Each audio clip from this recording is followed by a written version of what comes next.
სოფლიოს ყურადღება ამჟამად სპარსეთის ყურეში მიმდინარე საომარი მოქმედებებისა და ჰორმუზის სრუტის ბლოკირებისკენ არის მიმართული. მიუხედავად იმისა, რომ საერთაშორისო საზოგადოება ძირითადად ნავთობისა და თხევადი ბუნებრივი აირის მიწოდების შეფერხებაზე საუბრობს, ამ მოვლენების მიღმა გაცილებით დიდი და გრძელვადიანი საფრთხე იმალება. სოფლიოს სასურსათო უსაფრთხოების რღვევა. თებერვლის ბოლოდან დაწყებული ესკალაციისა და კომერციული გემების გადაადგილების შეჩერების ფონზე საზღვაო მონაცემები აჩვენებს, რომ ასობით ხომალდის სრუტის ორივე მხარეს არის გაჩერებული. სადაზღვაო პრემიებისა და ტვირთების ტრანსპორტირების ტარიფების კატასტროფულმა ზრდამ გადამზიდავ კომპანიებს ოპერაციების შეჩერება აიძულა. თუმცა ჰორმუზის სრუტე მხოლოდ ენერგომატარებლის ხიდი არ არის. ის სასიცოცხლო მნიშვნელობის კარიბჭეა მსოფლიოს სოფლის მეურნეობისთვის, რომლის ჩაკეტვაც პირდაპირ ურტყამს ქვეყნების სურსათით მობარაგებას. ჰორმუზის სრუტე მსოფლიო ნავთობის 30%-ს, ბუნებრივი აირის 20%-ს და სასუქების 30%-ს ატარებს. რეგიონი მსოფლიოს აზოტოვანი სასუქების, კერძოდ კი შარდოვანას,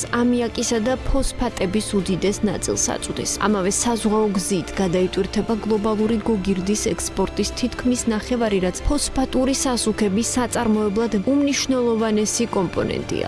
როდესაც სრუტე იბლოკება გლობალურ ბაზარს, აკლდება ის კრიტიკული ნედლეული, რომლის გარეშეც თანამედროვე სოფლის მეურნეობა სასურველ მოსავალს ვერ მიიღებს. სასურსათო პოლიტიკის კვლევის საერთაშორისო ინსტიტუტის მონაცემებით მხოლოდ კატარი, საუდის არაბეთი, ბაჰრეინი და ომანი ყოველწლიურად 15 მილიონ ტონაზე მეტ სხვადასხვა სახის სასუქს აწარმოებენ. ბლოკადის გამო კი აღნიშნული რაოდენობის პროდუქტი ფაქტობრივად ყურეშია ჩაკეტილი. პრობლემას კიდევ უფრო ამწავებს ბუნებრივი აირის ფასების ნახტომისებური ზრდა. აზოტოვანი სასუქების წარმოების ხარჯების 70-დან 80%-მდე სწორედ ბუნებრივ აირზე მოდის. შესაბამისად, ენერგომატარებლებზე ფასების მატება მომენტალურად აისახება სასუქების ღირებულებაზე. ამის ნათელი მაგალითია ის, რომ კრიზისის დაწყებიდან მალევე შარდოვანას ფასი 1 ტონაზე $450-დან $600 გადააჭარბა.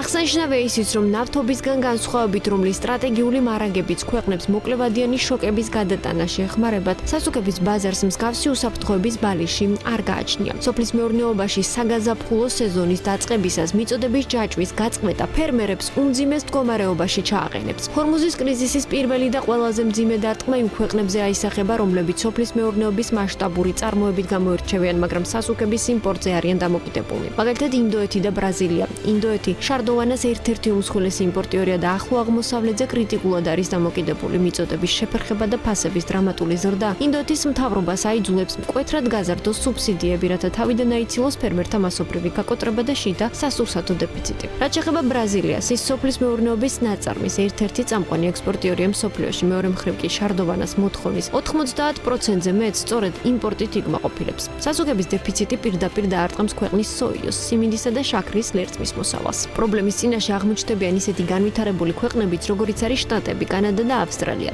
გაზაფხულის თესვის სეზონზე ამერიკელი და კანადელი ფერმერები იძულებული ხდებიან წარმოების ხარჯებში კოლოსალური თანხები გადაიხადონ, ან უარი თქვან საჭირო მოცულობის სასუქის შეძენაზე. ევროკავშირი, რომელმაც რუსული და ბელარუსული სასუქების იმპორტი ისედაც შეზღუდა და მაღალი ენერგოტარიფების გამო საკუთარი წარმოება შეამცირა, კიდევ უფრო დიდ ენერგეტიკულ და სასურსათო წნეხში აღმოჩნდება. ახლო აღმოსავლეთი მათთვის ერთ-ერთი მთავარი ალტერნატივა იყო, რომელიც ახლა ფაქტობრივად მიუწვდომელია. გამოწვევები ელოდება თავად ახლო აღმოსავლეთის რეგიონსაც. სპარსეთის ყურის ქვეყნები, მაგალითად არაბთა გაერთიანებული საამიროები, კატარი და საუდის არაბეთი, სურსათის დიდი ნაწილის იმპორტს ახორციელებენ. საზღვაო გზების ჩაკეტვა ნიშნავს, რომ მალფუჭებადი პროდუქტების, ხორცის, რძის პროდუქტების, ხილისა და ბოსტნეულის მარაგი სწრაფად ამოიწურება, რაც რეგიონში სასურსათო კრიზისს და ცარიელ დახლებს გამოიწვევს. თუ ჰორმუზის სრუტის ბლოკადა გახანგრძლივდა, მსოფლიოს სრულად ახალ ეკონომიკურ და სოციალურ რეალობასთან გამკლავება მოუწევს, რომელსაც ჯაჭვური რეაქციის სახე ექნება. ჰორმუზის საომარი მოქმედებები უკვე ინფლაციის მარცვლებს თესავს. მოკლევადიან პერსპექტივაში თესვის სეზონის ჩავარდნა და ფერმერების მიერ სასუქების ნაკლების დოზით გამოყენება პირდაპირ გამოიწვევს მოსავლიანობის შემცირებას. სოფლის მეურნეობა დაგვიანებით რეაგირებს, რაც ნიშნავს, რომ დღევანდელი სასუქის დეფიციტი ხვალინდელ ცუდ მოსავალში აისახება. საშუალო და გრძელვადიან პერსპექტივაში ეს უმძიმესად აისახება სუპერმარკეტების დახლებზე. მომხმარებელი ფასების მკვეთრ ზრდას დაინახავს, თანაც